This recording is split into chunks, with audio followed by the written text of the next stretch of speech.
from a human aspect, we have free will, right? We've got choice. The thought comes in to the brain, mind, and we have a choice. But if you go one step further back, you notice you'll have an urge arise inside of you that says, okay, I'm going to go left or right. You have to look inward and say, okay, how is this person triggering me? What am I gaining from this? The reason I do this work is to help people like me that were suffering so horrendously. Suicidal depression, anxiety. Join the journey, stay for a while. Hey guys, and welcome back to another episode of KohPhanCast, the official podcast of Copenhagen Island. This week with me, Mellissa Laycy. Mellissa originally is from UK. Mellissa is a trainer and coach for improving quality of life for others through cognitive behavior treatment, Theta healing, rewiring the subconscious. We sat and talk about the main thing that makes us human, the rewires of the subconscious, what patterns and behavior do serve us and what are not, and all around the conversation that I know can help each and everyone out there. Make sure you listen to it. Guys, subscribe to the channel, like this video, write in the comment section what you thought about this conversation, and let's get into it. KohPhanCast. Enjoy the episode, guys. Mellissa, I want to thank you so much for being here with me. And usually I start those with complimenting my guests. And from what I've seen, from your energy, from your vibe, for what you're trying to accomplish, from what you're succeeding to accomplish, because I can see all the reviews that you get from people and how you're changing people's lives. So I want to thank you in behalf of me and everyone else out there that you dedicated your spirit in helping, like I just said to you, like you're helpful, you're giving your energy is like, mesmerizing to see what you're doing and your goal. And it's absolutely amazing to see. So thank you for being here. Wow. Thank you. Absolutely. And for the people out there that doesn't know you, you want to give me like 30, 40 seconds? Who are you? What are you doing? Yeah, sure. So I work with the subconscious mind. I work with people's limiting beliefs, their fears, their traumas, and I help them to come to a place of loving them back into the whole so that they feel like they're free. It's becoming chain-free and living a life where you are just in your freedom, in your truth, in your expression. It's great. It looks great. And if you make your customers and whoever you're helping like feel and have the energy that you have above and beyond, and let's start from the early days of you doing that. How did you discover that there is something more to be had, that there is more than just being a human, more than just going to work, more than just, where did it all begin from? Big question. So there's a few parts to this. When I was younger, I had a out-of-body experience, a spiritual experience where I realized that I was more than the body. And that got something in my mind going, which I had to explore. It led me on a 4-year trip around India, sitting in ashrams with gurus, contemplating the meaning of life, of existence, having many awakening experiences. So that's one part of it. But the more kind of human aspect of who I am and what I do is I was working with clients for their gut health. And there was still something within me that would experience bouts of depression and anxiety and low self-worth. And I was doing all of the right things. I was eating the things that were good and nutritious. I was taking the supplements. I was doing the exercise. But yet I would still get these bouts of depression. And there was shame with that. There was some shame into why am I not able to cure myself from this depression despite all of my efforts? And that's when Theta healing and subconscious rewiring came into my life and completely undid all of me in the best possible way. So now I incorporate all of my knowledge with the gut health, with spirituality, with subconscious rewiring, and put it all together into my own little unique package. Theta healing. Let's get a little bit into that. What is it and how did it help you? So Theta healing is a modality of transformation where you get your client or yourself, because I self-heal as well, into the Theta brainwave state, which is the brainwave when you are operating from the years you were born to 7 years old. And it's when your mind is the most susceptible to change. It's when, let's say, we are being programmed as children by our parents, our carers, our school, our systems. And it's when we are taking on the programming and information of life and, forming our personalities, etc. Yeah. And the Theta healing, that is part of what I do, we get people back into that brainwave. We completely relax them, make them feel safe. And then we look at an aspect of where they are potentially holding themselves back through a limiting belief or a programming. And we release that programming and then put new healthy programming in. So it works like that. Oh, wow. That's because all your life and everything that you're going to project on yourself and on anyone else is there at the first 7 years of your life, right? It's so crazy to think that we are driven from things that we don't even know that we are driven from, like our minds works as I see it, like you have the things that you know, and you have the things that you know that you don't know, but you have like 70% of the things that you don't know that you don't know. And accessing those things is probably exactly what you're working on, like having the ability to go inside those years of yourself that you were programmed to think that life happens to you from outside in and not from inside out, like we are so regular to this idea that our emotions and our mood is so influenced by outer occasions and outer situations that we allow things from outside to influence ourselves and our inside so deeply that we are influenced by those things. And do you think there's a way do you think it's actually like 100% overrunning it? Like this programming that we used to have? You think like you're 100% deleting whatever was there and replacing it? It sounds kind of... Yeah. I believe that there are parts of us at play. So within you and within me, there are parts of us that want different things. Have you ever noticed that, you might want to go to the gym, but then there's a part of you that's like, oh no, stay in bed. Yeah. This is a very easy scenario to go with. But what I do is I'll work with the parts of people that are opposing each other. And in that way, you can find harmony. And quite often what it is you'll need to look at the part that's resisting the change. And all that it wants is love, attention, understanding. It's a part of you from your past or your childhood that didn't get the attention. And it's screaming to say, give me your attention. There's something I need to say. People are so scared of their emotions, right? I was terrified of feeling my emotions. Absolutely.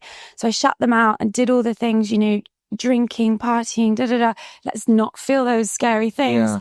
But over time, they get louder and louder and louder until you can't ignore them. And what we do is we will turn towards them instead of away from them and say to a part of you, let's say a part that's depressed, what is it that you need? How old are you? When did I first realize that you needed my love? When did I abandon you? And by turning towards that part of ourselves, we are opening our arms out and saying, it's okay to feel how you feel. Let me love you. And in doing that, it relaxes back into the whole. And then you can choose your programming. You can always have the memory of what that gave you, because in our, let's say, bad actions, there's always a reason behind it. Like if someone's drinking and they know it's bad, they're going to have a reason for it. Okay, what are the good things? It makes me feel connected to my friends. It gives me confidence. It gives me, the ability to go and talk to girls and find intimacy. So you have to look at the reasons why something is helping someone before you can release it. Otherwise, it's always going to be at play. It's going to be too strong. So yes, you can you can release it, but you have to figure out a way in which to get a better result from that belief. Definitely. And why is it so easy for us? Like, just a scenario, like there's an alarm on the street. We will run. We will do something. Why is it so hard for us to listen to the alarm that we have inside of us, our emotions telling us, listen, this is not for you. This is for you. This is probably, you can try it, but I don't know if it will take it. Our heart, when we are clear enough with ourselves, will tell us exactly what we need. But in your experience with people, with subjects, like, why do you think it's so hard for us to just listen to ourselves? That's a really good question. And I think the first thing that came into my being when you said that was, it's a game.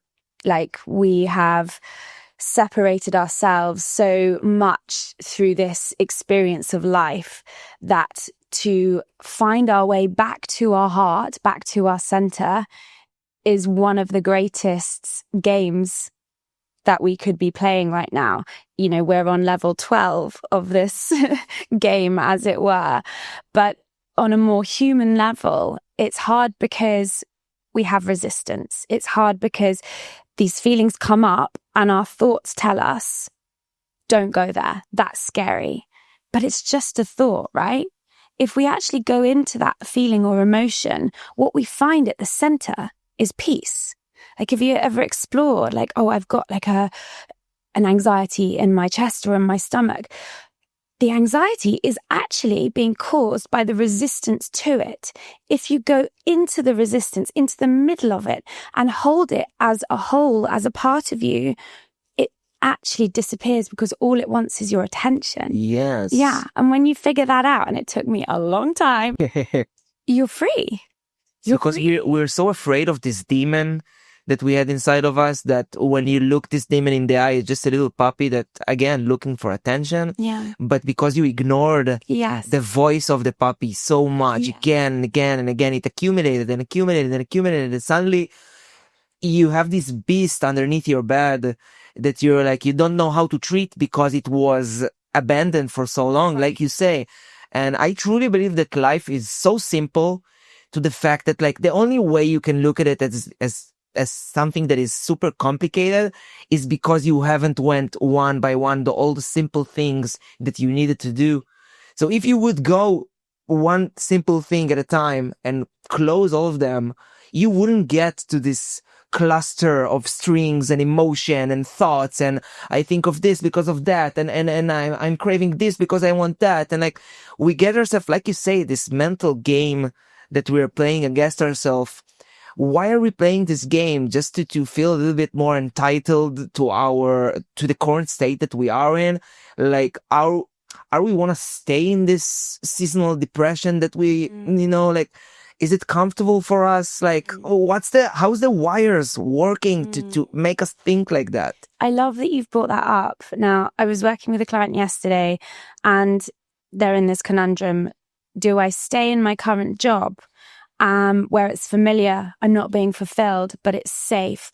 Or do I go for this new job, this new area, which allows me to be, with my family more, The reason that you're not able to step fully into that new vision, which is where your heart is leading you, is fear of the unknown.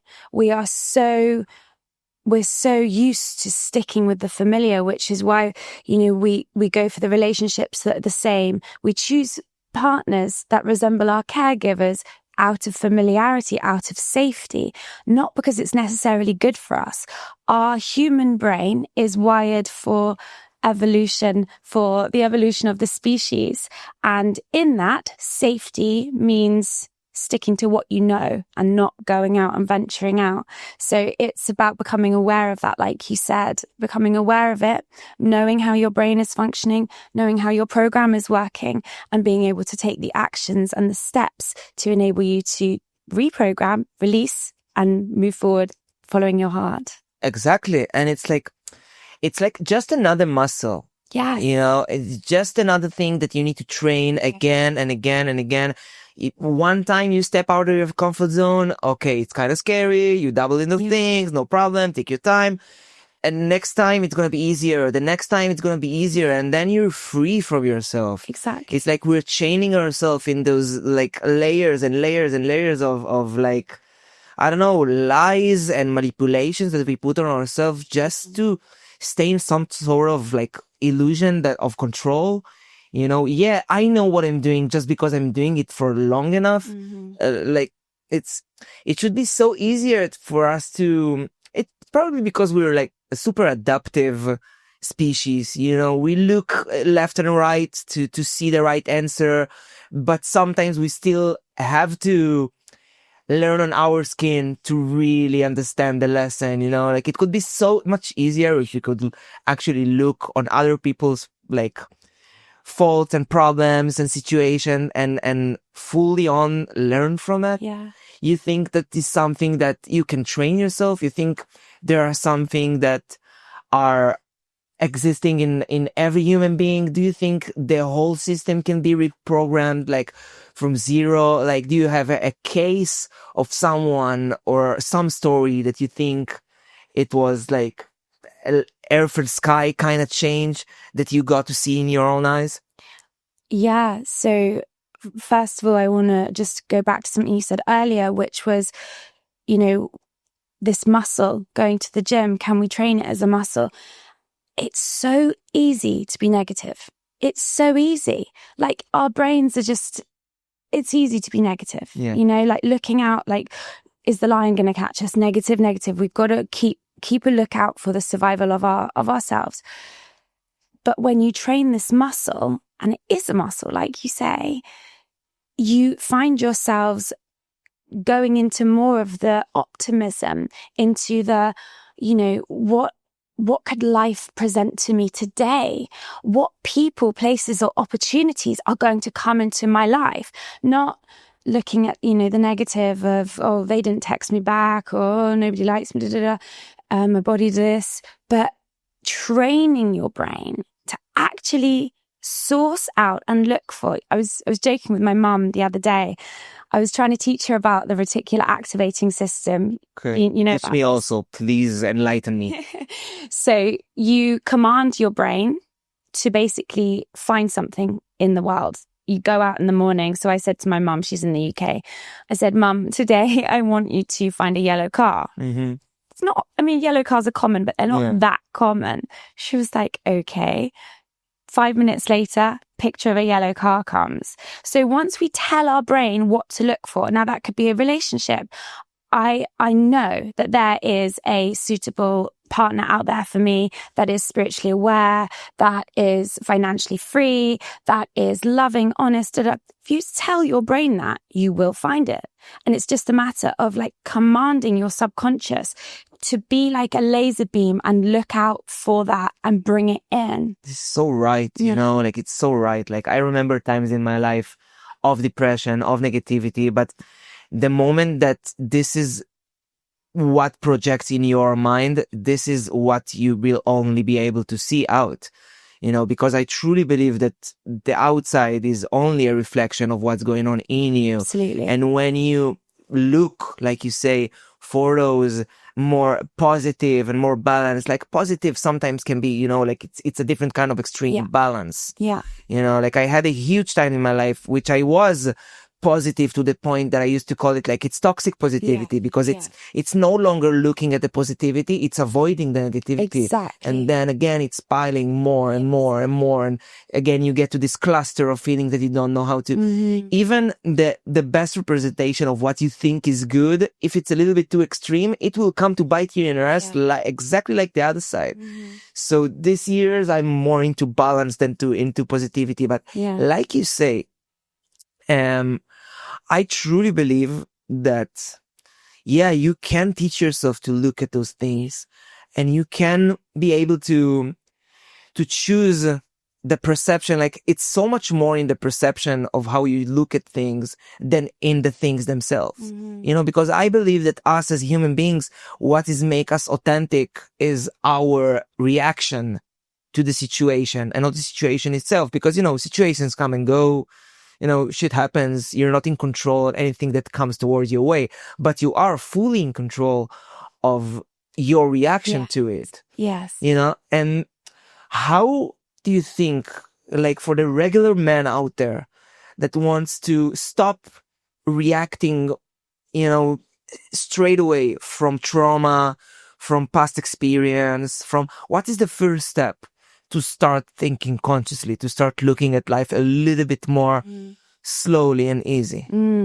Well, a process that I would do with my client, let's say, who's noticing that they're getting really triggered by something, is first of all, acknowledge that they've become aware of the issue, because so many people are going around unaware that when life pokes them, they react.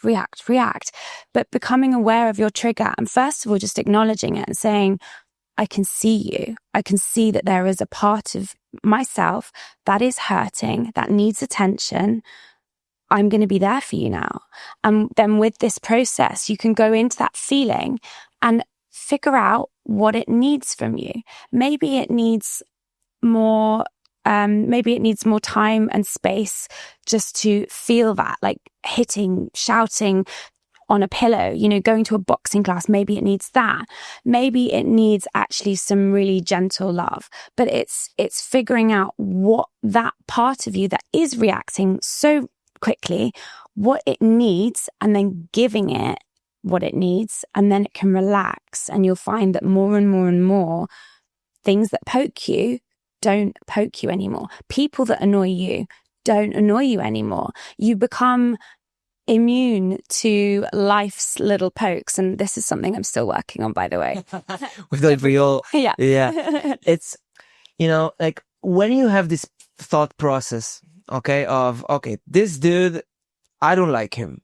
He did something that made me confront an inner belief that I had, and it's triggering me. And so lately I've been thinking like, wait. Is this dude is what's triggering me? Or is the inner belief that I think is holding like a pillar of my existence is what is triggering me? Because I don't want to confront the fact that one of my beliefs is not right. So my beliefs are making me triggered, not a person outside. Yeah. But it's so much easier for us to blame someone else. Yeah. It's so much easier for us to say, you know what? Fuck this dude. But it's not this dude. This dude is a representation of you. Yeah. This dude was sent here with a message for you to learn. I love that. Because when you understand that life happens for you and not against you, you understand that, okay, so everybody is playing a role in my game. There we go. Yeah, you've got it. And I literally just sent that to a client. Life is happening for you. Yeah. It is. And I think you have to look inward and say, okay, how is this person triggering me? What am I gaining from this? What is a healthier belief? And, how is this serving me? Because anytime we have something that pokes us, how is that serving me? And how am I like that person? The work of Byron Katie, when you turn it around and say, okay, how am I like that? What is it about that person that I don't like that actually I don't like in myself? I think there's something about, I used to think about it a lot, and it's like, if I don't like something that someone is doing, it means that I wouldn't do it. So probably I'm getting mad at why others allow themselves to do things that I wouldn't do myself. And then you need to separate yourself, first of all, with identifying with your thoughts, because what you think, that's a huge fucking question. Yeah, but where do you think thoughts are coming from? I was in the shower today and I thought, okay, as long as we don't get onto the topic of free will, we'll be fine. Because from a human aspect, we have free will, right? We've got choice. The thought comes in to the brain, mind, and we have a choice. But if you go one step further back, you notice you'll have an urge arise inside of you that says, okay, I'm going to go left or right. If you witness the urge to go left or right, who's making that happen? Right? So you're even before the urge arises.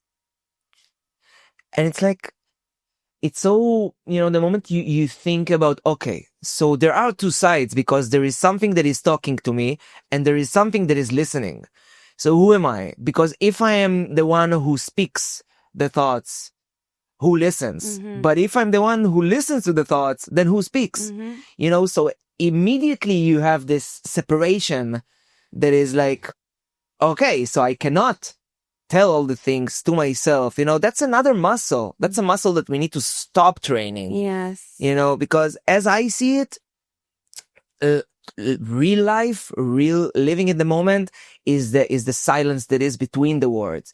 The more questions I ask myself, the farther away I'm getting from the real truth of what life is. Because I don't know, I think life is just the ability to be in stillness, to be here now, to be focused on what you want to do, what you want to be, what you are. And do you remember times in your life that you did not understand it? And how was that Mellissa treating herself versus how Mellissa right now is treating herself? And what's the biggest difference between those two Mellissas? Oh, wow. I love, love, love that question, because the reason I do this work is to help people like me that were suffering so horrendously. Suicidal depression, anxiety. Oh, I just had no self-worth, nothing. It was really bad. Eating disorders. Yeah, it was really bad. And I think if somebody had presented to me the work that I do, I would have, been free a lot quicker. Like, I'm so grateful my journey now. I understand it a lot more. I have a lot more empathy and compassion. I can help more people. So my story unfolded exactly as it was supposed to. And I now have gratitude in my heart for those horrendous years, because without them, there's no way I would be doing what I'm doing. There's no way I'd be reaching the people or, feeling the fulfillment that I feel. But that Mellissa she was so in her head. She was so scared of her thoughts, of her feelings. I remember at one point thinking, I wish lobotomies still exist. Oh, wow. Yeah. That's how much I didn't like being in my own brain. I was like, I can't do this. I went to psychiatrists. I went to all the therapists. I was on Prozac. Then it led me to India, where I was trying all the spiritual alternative stuff, which was incredible. But I still, and I had, all of these experiences where I saw myself as not separate, and I knew the truth of who we are, right? But on a human level, the suffering was still there. There was the cage of the mind. And it was just a matter of me believing the thoughts and believing the programming. But when I loosened the programming, because what is programming? It's other people's thoughts. It's other people's beliefs. It's not even your own. Yeah. So when you start to hand back those beliefs and realize, okay, well, what am I? I'm a glass of water that is pure and clean. This is lovely water, by the way. But other people have put rocks in and stones and, a clothes peg. Once you start to take all of that out again, you realize you were always whole. You realize you were always pure. You were always happy. You were always free. It was just the weight of other stuff that was clogging up your existence. So... And the moment you truly allow yourself, because nobody can hurt you and nobody can get inside you without your permission. Yeah. So at the end of the day, we gotta remember that if you are getting offended, it means that you choose to get offended at some sort of level. So what we need, it can be kind of victim blaming, people can say or whatever, but I truly believe that we have a part of any experience that we go through. And just us explaining to ourselves, okay, the fact that this guy or girl has this opinion on me does not need to shatter what I think about myself. Yeah. It's their perspective. The person that is in their mind while they're having their day, shitty day, good day, whatever it is, and they choose to inflict something upon me, that's not me. That's the version of me in their head. That's their game. That's their energy. I don't need to take it. I can consider the opinion. I can maybe say, oh, I could have acted better, no problem, but I don't have to take it fully into myself and hurt myself over that. Yeah. And like you say, I truly believe that there isn't a tree that can grow to heaven if the roots doesn't go to hell. You need this balance in your life. Yeah. And the amount of stories that I've seen of amazing people that didn't go through trauma and hell is very minimal. Because I believe that, I know that diamonds are created in pressure, that we need to undergo those circumstances and those stories and those horrifying places mentally, physically, to reveal the best version of ourselves. Yeah. And when you go into treatment with someone new, what are the first things that you look for to start, untying this bundle of strings that the person in front of you has? Yeah. It really depends what they want to work on. So if they come to me and it's a depression, we will, and it's kind of going back to what you said earlier about how other people trigger you. And I unfortunately trigger my clients all the time. Yeah. And I think a lot of them get very annoyed with me because I'm poking around in places where their subconscious feels like it's protecting them. And I'm going in there being like, do, and their subconscious is like, I want to run away. I've heard this a lot in sessions. Like, I feel like I want to run away. I feel like I want to end the session because we're so close to just hooking that out, loving it and releasing it. And that's how we start, is we go in straight away. Like, there's no warm up. Let's go in. Let's clear it. Let's get you free. Yeah. Like putting a finger in your flesh will never feel good. Yeah. Unless you're some sort of I don't judge anyone. Yeah. But it will make you feel something. Yeah. And it will probably not be so pleasant. Yeah. But I think that the more unpleasant you feel, like you say, the closer you get to your solution, because there is no skill or a way that you can go, you cannot overcome any fear without going through it. Yeah. But this is very different to talking therapy. I've had so much talking therapy, and you understand where your traumas and all of that has come from. But oh my goodness, does it re-traumatize you talking about it hour after hour every week? Whereas this is very different. Yes, we will talk about it, but we're not going to leave you there. We're going to go in and we're going to reparent the part that felt abandoned by whatever scenario it is that happened to you. And it's not just about talking. We are actually using a process to love that part back into the whole. How did it feel starting to learn those techniques? How did it feel seeing the world each day in a little different, a little better? Guide me through this experience. Yeah, wow. I mean, to feel free of depression, I can't even begin to tell you, it was just phenomenal. It was my one wish. Whenever anyone said oh, what would you wish for? $1 million, it would always be, I just want to be free from depression. Yeah. And to feel now that I am totally free of it is unbelievable. I really thought I was just going to be written off and have that. But every day I get presented with opportunities to become more free, and I do this work on myself. Every single day I go into something that triggers me and I'll be like, why did that trigger me? Let me look at that. What experience from my past resembles this emotion happening inside my body? What am I making this mean? And how can I release that and love it and let it go? So it's a process that's going on all the time. Once you learn it, I will teach my clients this as well so that they can do it. You become more and more free every single day. And what are some of the daily things that you're doing with yourself to confront those things, to be the best version of yourself? Guide me through a regular day of Mellissa. Oh my goodness. Well, it's all internal, really. All of this internal work. So there'll be scanning of the body, there'll be connecting to my higher power, and they'll be asking myself, what is it that I really need today? Who am I in this moment? And also, what is my intention?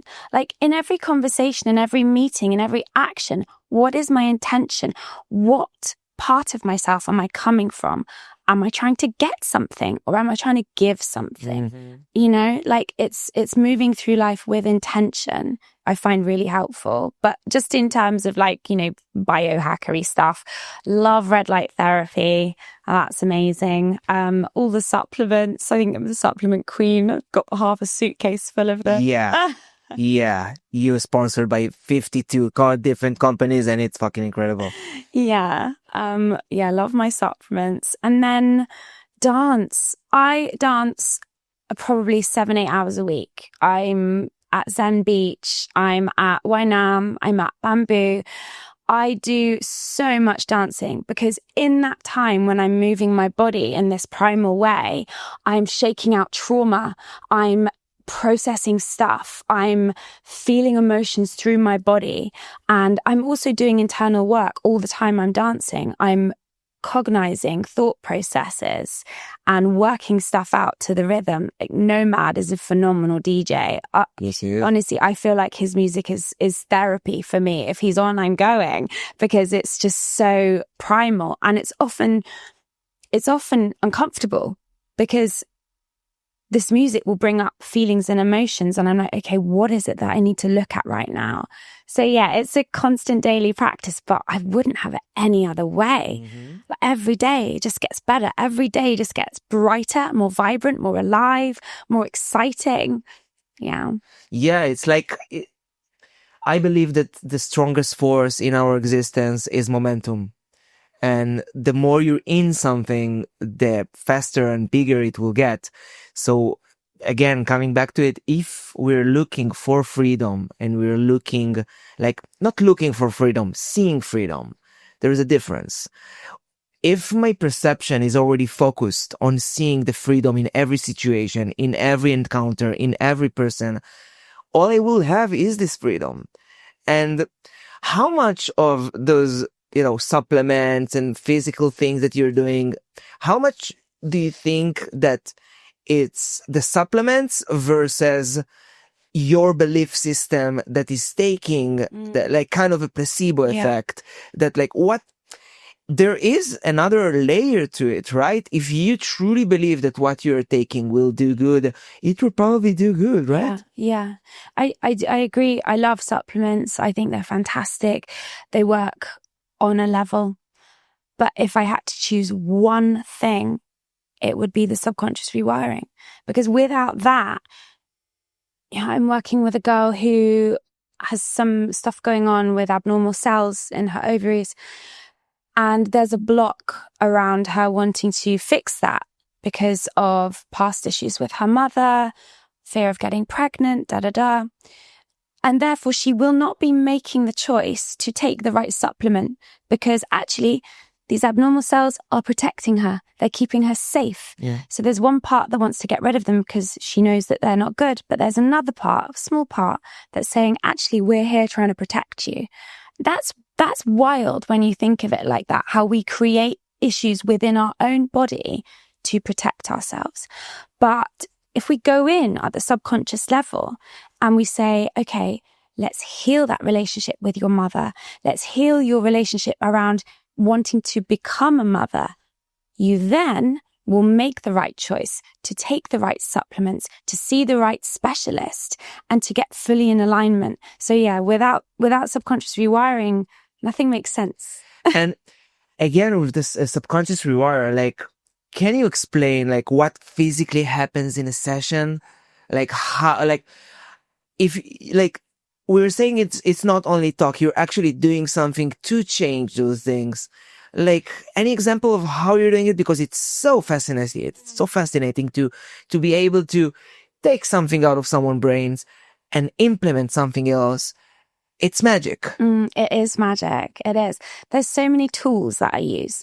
That's why I don't really have a name for what it is I do. Yeah. I just call it subconscious rewiring because I'm using parts work, theta healing, hypnotherapy. There's so much that goes on in the session. So it really depends what somebody comes to me with. You mean like when you say hypnotherapy, you mean the old school Yeah. yo-yo kind of vibe? You could like left, right, or how are we doing it? No, it would be like commands to the subconscious, but it's all rolled up into this one thing. And it's so intuitive that I have to be with the person in the moment. I mean, we can do something now if you want. Or let's go. Okay, so you have to give me something one thing that you're really working on. I think right now the most like intrusive thing in my life, that the thing that kind of holds me back, is a really, really deep imposter syndrome.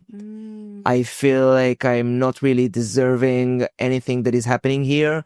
I think that the way my life is shaping, it's absolutely incredible, but I don't feel like I really, really deserve it. I feel like I'm I feel like I'm not enough. Okay. Like I cannot be satisfied from anything that I truly do. I've got you. Okay, so look up here in between your eyebrows, like this. Up, like this. That's it. Look up, look up, look up.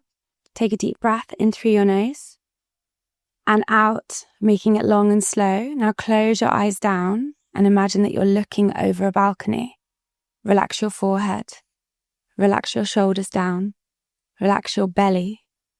Relax your hips. Drop down into your body. And I want you to imagine that there's a ladder going from your mind all the way into your heart. And I just want you to start slowly descending down the ladder. 10, 9, dropping deeper. 8, 7, 6, breathe. 5, 4, 3, almost there. 2, 1. Okay, let's look at this imposter syndrome. Where do you feel it in your body? Somewhere around here. Okay. Just allow yourself to fully see this emotion that's arising, this sensation. Would you label it as resistance, or how would you call it? The first thing that came up was lack of attention. Okay. So lack of attention, how does that relate to imposter syndrome? To feeling like you don't deserve it. I think it's correlated with the fact that maybe I didn't give myself enough attention while either growing up or having crucial things in my life that kind of made me get separate from the part of me that can be proud of himself. Yeah, okay. So what does that part, how old is that part first? That part of you that feels like it's been going with me for a while. Okay. In an age, you mean? Yeah. I would say 15, 18. Okay. Can you see him? Or is he just a sensation? It's a sensation. Okay. Turn towards him, that sensation. And I want you to ask him, what is it that you need from me? What does he say? Love. Okay. Can you open up your heart and invite him in and let him know that you've seen him, that he doesn't have to be alone anymore, that he's got your attention, and that you love him, and that you see how amazing, all the amazing things he's doing, creating, becoming. How does he feel?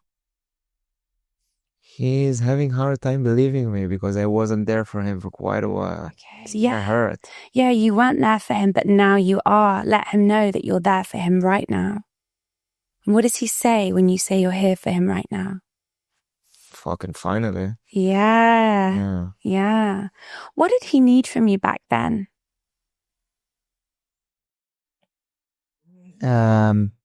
Truth. Mm-hmm. Like resonates. Mm-hmm. Like understanding. Mm-hmm. Like empathy. Yeah. So how can you give yourself that in this moment in your life now? I can just listen. Okay. And just be open. Yeah. how will you find space and time in your life to make sure that that happens, to make sure that you feed this part of you that felt so starved and abandoned? So the first thing I got was the fact that this part is now proud of me because he sees what I'm doing now. Yeah. And something about it thinks like I'm always trying to go back to the time that I wasn't there for myself, but I'm now here for myself. Yeah. So it feels like kind of a tendency. Like I'm used to be in this harmful relationship with myself that is, is focused about lack, about separation, about fear. Mm-hmm. And if I just shift my perspective and stop thinking that I'm still there because I'm not there, I'm here right now, it's going to be fulfilled again. Yeah. Okay, good. So just come right back into your heart space. And I want you to ask yourself, how is believing that this imposter syndrome is affecting you? How is the imposter syndrome actually benefiting your life? That's a weird question, but how is it benefiting your life? It keeps me humble. Yeah. It keeps me in check. That I'm never going above the way I want to treat others, the way I want to treat myself. It's like a mechanism for me to keep myself grounded. Yeah. Yeah. But something about the energy that it brings with it. Yes. It's not necessary because I can keep myself in check from just being humble and not from feeling like I'm not what I need to do. There we go. You did the next part all by yourself. So which ways are you going to make sure that you stay humble? To make sure that you keep yourself in check? I'm gonna treat everyone around me like I would want to be treated myself. I'm gonna look at myself in a realistic kind of way, in a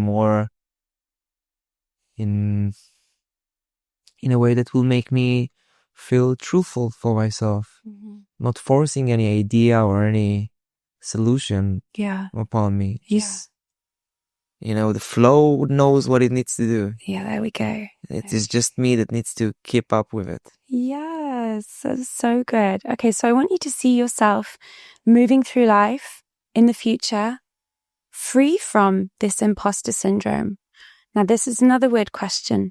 What's the worst that could happen without it? Without it? Yeah, without the imposter syndrome. I'm going to discover that I'm much better than I think I am. Ooh. I'm going to discover that I have so much more capacity to give and to allow and to be there for others and for myself. Okay, now, is there any fear around that, about this expansion? Not at all. How does it feel? It feels like a part of me knows that this is the next step. But no, you know what? There was a little bit of fear and confusion about it that is telling me that, like, my fear is not thinking that I'm less good than what I am. My fear is understanding that all this time I had so much power that I was kind of denying, maybe because it was too much energy. Like, okay, so I want to quickly look with you, because often when we are scared of our power, it's actually, there's a fear around how life will change around us. How will people change towards us? What responsibility that means for us. So just have a little scan and see if anything like that comes up. Like, if you step fully into your power, if you expand to your next level of bringing in all the things that you know you're capable of, is there any fear around what that could mean about how life would change?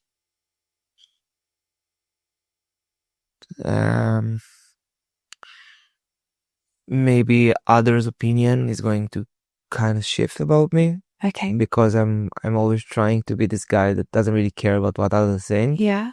But it's truly implemented in me, others' opinions, and maybe the perspective of other people on me will change. And this is something that some part of me doesn't want. Yeah. And I want everyone to think highly of me. Yes, of course, of course. So turn towards that part that feels like, oh, I want everyone to think highly of me. I want everyone to know that I'm doing good and see me as doing well. Turn towards that part. And I just want you to let him know that he's safe and that your opinion of yourself is truly what matters. So I want you to tell him about yourself, about all of your opinions about yourself. Tell him that part of you that's scared. I am enough. I am capable of bringing more good out. I am capable of being compassionate to myself. I think I know that it's just the natural progression of things for me to feel comfortable in my skin and comfortable with others' opinion on me, because I know that at the end of the day, what matters is how I see myself. Yeah. Because everything else, like we said, is a projection. Yes. And I need to just allow myself to be myself before I go and look at how the outer world looks at me. Yeah. And how does that other part of you feel now that you've said that? More relaxed. Great. And kind of proud when I have 16 cameras around me. Yeah. So I want you to open up your heart, your arms, and your mind's eye. Yes, you can do it too. And just imagine that you are loving that part of you back into the whole. Merging your heart with him. Merging this part that is fearful of stepping into the future, knowing that you have absolutely reassured him that you've got this. You know where you're going. Your expansion is exciting. It's going to be powerful. It's going to be fun. It's going to be joyful. Stepping into the next level, into the next version of you as you merge this fearful part in your heart who's now been reassured. Okay, good. Now, I want you to just scan your body and just let me know if anything comes up when you say about the imposter syndrome again. Honestly, I feel super relaxed. There we go. Okay. So just take a moment and I want you to deeply breathe into your body. And I just want you to, again, jump into the future. Maybe it's 3 to 6 months in the future, when everything has expanded, when life has unfolded in the most magical way for you, when you walk through life knowing that you deserve what you've got, knowing that you are a magnet to incredible things because of the work and the effort and the energy that you put in, knowing full well that you deserve all of your gifts that life gives you, touching people's hearts, making life better for other people. Feel that in your body. Feel how good that feels, knowing that you are walking in your truth. And I want you to start to expand that. And just in your own words, tell me how your life looks. Honestly, look exactly how it looks right now. Nice. Yeah. Like, what needs to change is not what I'm doing, is how I'm looking at myself. Yes. And I'm already at the spot of expansion, and I'm already... Wow. There we go. So it was just a mindset shift of letting go of the imposter syndrome. Just being able to allow things to happen as they are. Beautiful. Not trying to block anything, to stay as some sort of version that makes me feel comfortable with myself. Wow. Wow. Incredible. And how are you feeling in your body, in your mind? I'm feeling grateful. I'm feeling abundant. I'm feeling blissful. And deserving. And deserving. Feel into that feeling of deserving. I am deserving. I deserve this life. Yes, I do. Yes, you do. Yes, I do. Where do you feel that feeling of I deserve this? Honestly, somewhere here. Beautiful. Yeah. So I want you to expand that feeling of feeling like you deserve it. Allow it to be like a waterfall going down your body, all the way down through your arms, all the way to your fingers, feeling so deserving, so in your power, all the way down your chest, your stomach, your hips, your legs, all the way down to your toes, fully in your power, knowing that you deserve this beautiful life. And I want you to now take your attention to the soles of your feet. Visualize some beautiful golden tree roots growing all the way down to the center of earth, connecting you to Mother Earth. Feeling connected to life. And feeling the power of earth coming back up through these roots, back up into the soles of your feet. And imagining the soles of your feet and all the cells in your feet, imagine them with little smiley faces as you pull in this incredible power from the earth, making you stand firm, tall, proud, and knowing your worth, knowing what you give to the world, and knowing how much you deserve this incredible life that you've created. Nice deep breath in and a nice long deep breath out. Whew. Where does this power come from? Is it something about how deep you believe in the powers that you have?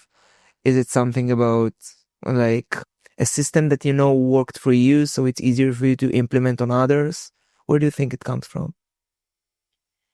To be honest, I get out of the way most of the time. Yeah. Like I get out the way. Like if I try and control what's going on, that's when if I get out the way and I just let it come, and in the intuition guides, it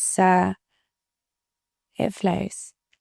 Yeah, it does flow, because making someone feel whole with themselves, I think, is probably the number one goal, or like way, and goal that someone else can have, and you need to be in some sort of state yourself to be able to put someone else through the same way of living. How long now do you think you're in this abundant state of consciousness? I wouldn't say it's a constant state. Of course. Because life will always present opportunities to go deeper. But the moment that I started working on my subconscious, like truly, I've always dabbled in it, but when I truly started working in it, that's been 2 years. And it's been a huge transformation. I was living in London, bored, miserable, disconnected. And the moment I started to do this work, life just became magic, like really magic. So there's something about someone that follows their heart without really knowing where they are going. Yeah. Like not knowing where you go, but knowing that the pace that you're going is yours, and the universe likes this energy. The universe loves this energy. Yeah. Just trust. Just full on blissful trust in the fact that, again, life happens for you. Yeah. And that you will not encounter something that you will not be able to pass through. Yeah. And if it's hard, it's supposed to be, because it's going to teach you some great lessons on the way. And did you ever have a case of someone that it was like a level higher in like being able to help them? Like, what's the spectrum of how tough it is to bring something out of a person? Yeah, that's a really good question, because if someone's just had, a one-off incident, I can clear that up in potentially one session. But if someone has experienced, one of my clients, abuse, rape, narcissistic abuse over a prolonged period of time, there's a lot more to unravel. It just takes a few more sessions than it would someone who's just got a one-off incident. But I always do look at myself as an example, because I genuinely believed I was a hopeless case. And I know that if my life is how it is, anyone's could be, like that's my kind of North Star in a way. Yeah. Mellissa, this is beautiful. I'm gonna give you your camera to tell the world something that you think they need to hear. Ooh, okay. So I would say, don't be afraid of your emotions. Imagine that they are your own child and love them. Just as you would a little child that was screaming, you wouldn't ignore it, you wouldn't push it away. You'd say, come here, let me hug you, let me love you. What is it you need? That would be my one piece of advice that could truly change your life. There is something so wholesome about people that are connected to themselves and see reality as it is, without the masks and without the bullshit and without the mental fog that we all experience here and there. And honestly, I want to thank you so much for this, because again, like I started, the gift that you gave to yourself by being conscious and the gift that you choose to give others on a daily basis is unimaginably important, because we are in the middle of a shift, we are in the middle of an awakening, and we are fighting some craziest forces that are trying to keep us small. But people like you makes us all expand, and that's a pleasure sitting next to you. Wow, thank you. I really feel honored. Thank you so much. Join the journey, stay for a while.